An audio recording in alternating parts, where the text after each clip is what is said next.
Les podcasts de Mélodie d'Azur. Mélodie, la radio vintage. Tristan Gasparo. Aujourd'hui, dans ce podcast événement de Mélodie d'Azur, nous avons l'honneur de recevoir Alexia Laroche-Joubert, révélée au grand public comme productrice du mythique Love Story en 2001. Elle dirige aujourd'hui Banijay France, l'une des plus importantes sociétés de production au monde. Place maintenant à son interview, menée par notre journaliste Tristan Gasparo depuis la faculté de lettres de Carlone à Nice. Bonjour, je m'appelle Alexia Laroche-Joubert, j'ai 55 ans, j'ai 2 enfants et je suis patronne d'un groupe de médias, d'audiovisuel en l'occurrence, qui s'appelle Banijay. Qu'est-ce que vous faites ici aujourd'hui à Nice, dans cette salle, à la fac de lettres? Alors, je suis venue parler aux étudiants, d'une part parce que j'aime beaucoup ça, parce que c'est important de rester en connexion. Et je suis venue aussi leur expliquer, parce que pour la plupart, c'est des étudiants en bachelor qui vont probablement être amenés à choisir un master. Et je suis venue leur expliquer en quoi consistait mon métier, qu'il y avait plusieurs masters qui pouvaient correspondre à différentes activités de mon métier, et leur parler aussi spécifiquement d'un master qu'on a développé sur la création de contenu, qu'on a développé justement avec l'université de Provence-Côte d'Azur. Qu'est-ce que ça vous fait de voir autant de jeunes qui sont stimulés à travailler dans les milieux des médias, de la télé, alors qu'on pouvait se dire que c'est vraiment la cible qui a perdu un petit peu ça, le fait de regarder la télé, ne serait-ce que ça? Je dis toujours que il y a une chose que de ne plus regarder la télévision en direct pendant que son émission passe, et de la consommer en fin de compte différemment en replay ou sur YouTube ou d'une autre manière. Donc nous, on est des créateurs de contenu, on est une société qui produisons, ça va de koh à Star Academy, à Miss France, à Marie-Antoinette en fiction. Et ce qui est important pour nous, c'est de produire du contenu. Donc je suis pas très inquiète quant à l'économie de notre secteur en tant que producteur.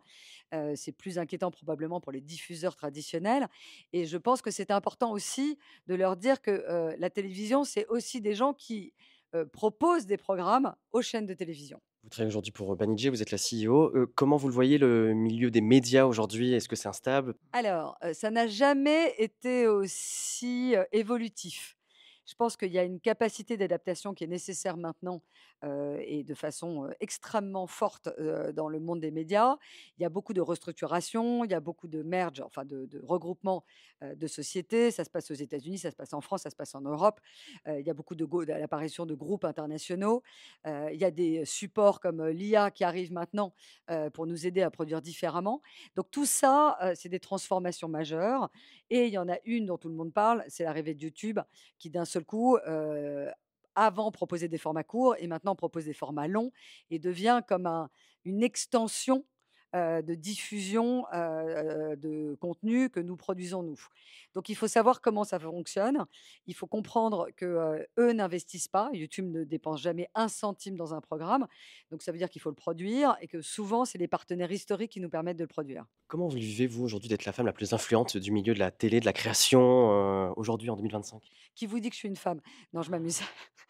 Je le vis, en me disant, que ce dont je suis plus fière, c'est de durer dans un secteur où, il y a beaucoup de gens qui ont été un peu Kleenex, et qu'il y a beaucoup de gens qui ont émergé, ont disparu. C'est très difficile de tenir, et je remercie d'ailleurs les gens qui m'ont fait confiance. Donc voilà, c'est ma fierté. Après, je suis contente de voir qu'il y a une jeune génération. C'est d'ailleurs pour ça que j'ai arrêté de produire et que je suis devenue patronne, de groupe. C'est que je considérais qu'il y avait de meilleurs producteurs que moi. Qu'est-ce que ça vous fait aujourd'hui quand vous avez produit des formats comme Loft ou en tout cas Love Story ou TPMP, de se dire que j'ai de l'influence sur la société? Alors je me dis que c'est une responsabilité. Je me dis que quand même, c'est que de la télévision. J'ai produit beaucoup de télé-réalité. Je disais toujours la même phrase: si vous rentrez dans une classe de terminale et vous demandez: «Qui veut être candidat de télé-réalité?», je pense qu'il y a probablement aucune main qui ne se lève pour dire: «Je veux être candidat de télé-réalité». Donc il faut aussi, considérer la télévision comme ce qu'elle est, c'est-à-dire un objet de divertissement. Je pense qu'il y a des partis politiques qui, par leurs propos outranciers, sont beaucoup plus, heu, répréhensibles et graves que la télévision. Vous avez dit tout à l'heure, vous avez commencé du coup stagiaire à Canal+. Qu'est-ce que cette jeune femme que vous étiez il y a dirait de vous aujourd'hui en voyant votre carrière? Je pense qu'elle aurait jamais deviné tous les postes que j'ai, eu la chance, d'occuper, que, elle m'aurait dit: «Waouh, c'est quand même pas mal». Je pense qu'elle aurait été fière, de la femme que je suis maintenant. Après, le drive, en fin de compte, a toujours été la jeune fille que j'étais. C'est-à-dire que en moi, j'ai un côté très enfantin. J'ai vraiment envie de m'amuser, j'ai vraiment envie de parler avec des gens, de travailler, collectivement. Enfin, c'est vraiment des j'ai l'impression que la jeune fille que j'ai été, il y a très longtemps maintenant, parce que j'ai 55 ans, elle est toujours un peu au fond de moi. Quels sont vos projets aujourd'hui? On a des projets, on va dire, de diffusion de nouveaux programmes. Donc là, on arrive avec une nouvelle saison de la Star Academy, on démarre le casting. On arrive avec Secret Story, on arrive, avec des évolutions sur d'autres programmes. On arrive avec, Cyril Hanouna dans une nouvelle version, d'un magazine quotidien, sur, W9. Et puis après, il y a moi, on va dire, en tant que patronne, de groupe. Donc là, c'est, voir les grandes évolutions technologiques de demain, voir les nouvelles écritures. Je vais ce soir, en l'occurrence, remettre des prix, au festival à Nice WAIFF, qui est, WAIF, qui est le festival, en fin de compte, sur l'intelligence artificielle, et on va récompenser des réalisateurs qui ont utilisé l'intelligence artificielle pour faire des films. Et ça, je trouve ça très intéressant d'être au cœur de ce nouvelle forme d'écriture. Voilà, c'est ça aussi, mon job, et puis après, faire que mes actionnaires soient contents. On fait toujours la télé comme à l'époque ou c'est plus du tout pareil? Alors, au final, c'est toujours des gens qui réfléchissent sur un bout de papier et qui vont monter une équipe, qui vont, vendre un programme et essayer de bien le produire. C'est-à-dire que le process et les différentes étapes de production n'ont pas changé. En revanche, les outils qui nous accompagnent, oui, la rapidité d'exécution, on est très liés, nous, on est un métier technologique au final. L'évolution des caméras, l'évolution de la prise de son, l'évolution, justement, on parlait d'intelligence artificielle, tout ça transforme notre secteur.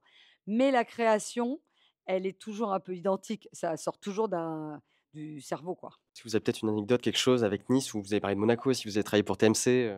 Alors, j'ai des très bons souvenirs de TMC. J'ai adoré travailler, pour la chaîne, de Monaco. Non, on a produit une émission à la Victorine qui était des grands studios, de télévision, qui le sont d'ailleurs toujours, et de cinéma. Mais on a produit une émission qui s'appelait Nice People, qui était extrêmement drôle, mais qui n'a pas vraiment marché, et donc mes mauvais souvenirs venaient plus de Paris qui m'engueulait que d'autres choses. Moi, j'ai adoré, travailler à Nice. Et pour vous aujourd'hui, c'est quoi le plus gros format que vous avez lancé? C'est Loft? C'est, koh C'est quoi? Alors, il y a 2 types de formats. Il y a ceux que j'ai lancés, type Love Story, et il y a ceux qu'on m'a confiés. C'est-à-dire que je me demande si c'est pas une responsabilité plus importante que de préserver un patrimoine. C'est-à-dire quand on vous donne les clés du Fort Boyard, ou quand, on vous donne koh et qu'on vous dit: «Voilà, ça fait, 15 ans que ça existe, il faut encore que ça dure 10 ans», c'est une vraie responsabilité. Quand vous lancez un programme, il y a toujours l'échec est possible, alors qu'on n'envisage pas un échec ou un arrêt d'une émission aussi, patrimoniale que ces 2 émissions-là. J'ai une question, j'ai l'impression qu'en télé, on voit souvent c'est vrai les mêmes présentateurs, les mêmes animateurs, animatrices. Est-ce qu'aujourd'hui c'est possible par exemple qu'il y ait des nouvelles personnes qui émergent, là-dedans ou pas du tout? Alors j'adorerais que d'autres animateurs émergent. C'est extrêmement complexe parce que le rôle de formation, de ces animateurs, de ces jeunes animateurs qui doivent être faits, principalement par les diffuseurs, est moins fait parce qu'ils ont moins de programmes sur lesquels les mettre. Avant, il y avait l'utilisation de la TNT qui permettait vraiment de favoriser l'émergence de jeunes animateurs comme Christophe Beaugrand. Là, tout de suite, il faut leur confier des grosses émissions, donc avec des enjeux, avec beaucoup de pression. Et il faut savoir qu'être animateur de télévision, c'est un métier, ça s'apprend. Il y a des contraintes, des exigences, etc. Et donc, je pense qu'aussi, c'est un manque de confiance dans la jeune génération et de temps à consacrer à cette jeune génération d'animateurs.